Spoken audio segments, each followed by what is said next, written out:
আসসালামু আলাইকুম। দুপুর 2:30 আজ মঙ্গলবার। বাংলাদেশ বেতার, কক্সবাজার। স্থানীয় খবরে স্বাগত জানাচ্ছি শামীম আক্তার।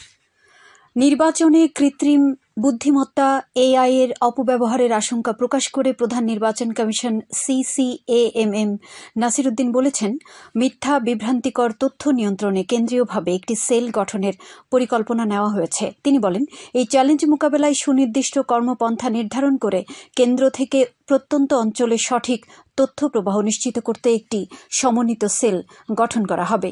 আজ রাজধানীর আগারগাঁওয়ে নির্বাচনী প্রশিক্ষণ ইনস্টিটিউটে integration of artificial intelligence in upcoming national parliament election to counter miss information and disinformation শীর্ষক কর্মশালায় প্রধান অতিথির বক্তব্যে তিনি এসব কথা বলেন।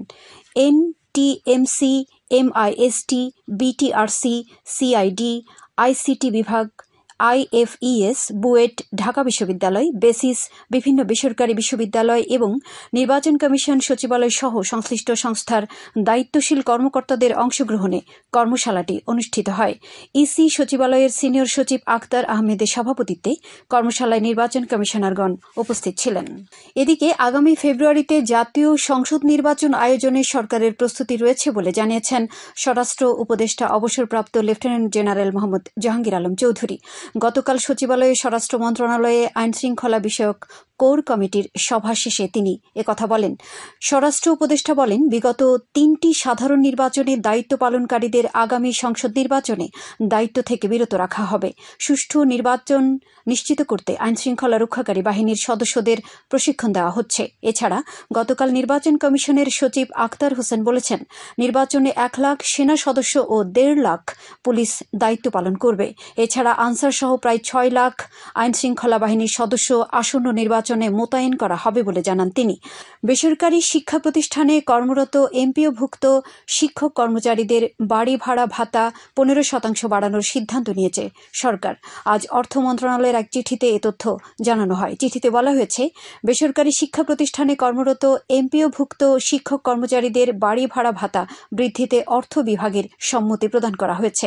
সরকারের বিদ্যমান বাজেট সীমাবদ্ধতা বিবেচনায় নিয়ে আগামী 1 নভেম্বর থেকে বাড়ি ভাড়া ভাতা মূল বেতনের 7.5% হারে এবং 2026 সালের 1 জুলাই থেকে অতিরিক্ত আরও 7.5% সহ মোট 15% হারে সর্বনিম্ন 2,000 টাকা নির্ধারণ করা হয়েছে।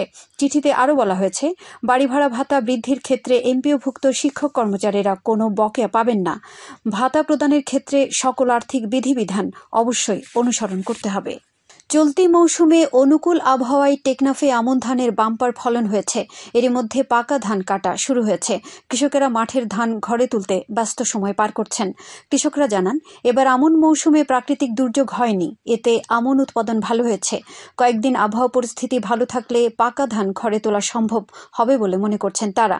চলতি মৌসুমে উপজেলায় 10,960 হেক্টর জমিতে আমনের আবাদ হয়েছে বলে জানিয়েছেন উপজেলা কৃষি কর্মকর্তা মোহাম্মদ হুমায়ুন কবির। তিনি জানান, এর মধ্যে 300 হেক্টর জমিতে লবণ সহনশীল ধান হয়েছে।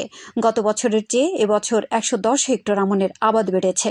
চলতি মৌসুমে 34,841 মেট্রিক টন চালের লক্ষ্যমাত্রা নির্ধারণ করা হয়েছে জানিয়ে কৃষি কর্মকর্তা বলেন, আমন উৎপাদন বাড়াতে কৃষকদের বিনামূল্যে বীজ, সার ও কীটনাশক সহ কৃষি উপকরণ বিতরণ করা হয়েছে। উখিয়ায় শিক্ষার্থীদের মাঝে ভিটামিনযুক্ত খাবার গ্রহণের অভ্যাস গড়ে তোলার লক্ষ্যে সচেতনতামূলক কর্মসূচি চালু করা হয়েছে। শিক্ষার্থীদের পুষ্টির চাহিদা মেটাতে স্কুল ভিত্তিক কৈশোরকালীন পুষ্টি কার্যক্রমের আওতায় এই কর্মসূচি পালন করা হচ্ছে। আজ উপজেলার রাজাপালং ইউনিয়নে ডেইলপাড়া উচ্চ বিদ্যালয় পুষ্টি মেলা ও পুরস্কার বিতরণ অনুষ্ঠানের আয়োজন করা হয়। কক্সবাজার সিভিল সার্জন অফিসের সহযোগিতায় ইউনিসেফ আয়োজিত পুষ্টি মেলার সমাপনী অনুষ্ঠানে প্রধান অতিথি ছিলেন বিদ্যালয় পরিচালনা কমিটির সভাপতি শফিক আজাদ। বিদ্যালয়ের প্রতিষ্ঠাতা জালাল আহমদ চৌধুরীর সভাপতিত্বে সংশ্লিষ্টরা বক্তব্য রাখেন। অনুষ্ঠানে রোগ প্রতিরোধ ও মানবদেহ গঠনে ভিটামিন সমৃদ্ধ ও পুষ্টিকর ফলমূল, সবুজ শাকসবজি সহ স্বাস্থ্যসম্মত খাবার গ্রহণে গুরুত্ব আরোপ করা হয়।